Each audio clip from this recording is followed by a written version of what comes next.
Hey guys, how you doing? Welcome to a beautiful day in Houston, Texas. It's pretty chilly today, middle of March. It's kind of weird, but there's one good thing about cool weather. It's perfect for turbocharged engines.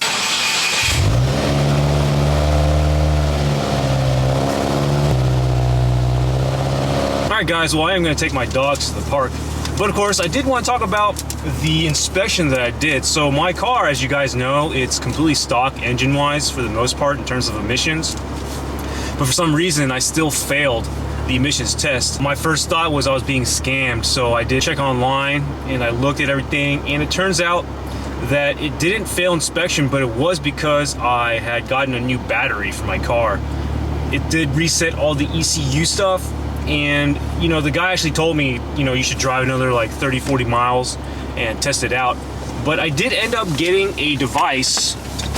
It is a VPAC ODB Bluetooth sensor for iPhones. There you go, there it is right there. I think it's backwards for some reason, but I'll put the model number in the description below. But I did plug this into my ODB sensor, and it did show that the O2 sensor was not ready for some reason. So I did check online, and it turns out on the forums, people were actually replacing their O2 sensors at like 30,000 miles. Even with turbo engines, they shouldn't be going bad that quickly.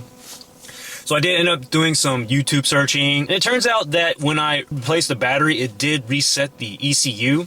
But for some reason, the ECU didn't want to retest the oxygen sensor. So I ended up just unplugging my battery for another 45 minutes, plugging it in, and then I just drove around, I think under 65 miles per hour for 40 miles on the highway, off the highway, on the highway, off the highway. And right when I hit 40, the O2 sensor turned on. Everything else was already ready, and I was able to pass my emissions.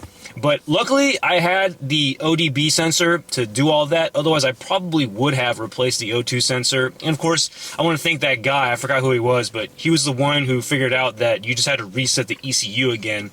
So for those of you driving Subarus or whatever car, your O2 sensor surprisingly just went out and you couldn't pass emissions, instead of getting a whole brand new O2 sensor and recalibrating the engine, just take the battery, unhook the battery for, you know, 20-45 minutes, plug it back in, do your driving, let the cycle go through again, and probably 9 times out of 10 it'll come back on, as long as your car is pretty, you know, young in the miles, I guess. All right guys, I'll talk to you later.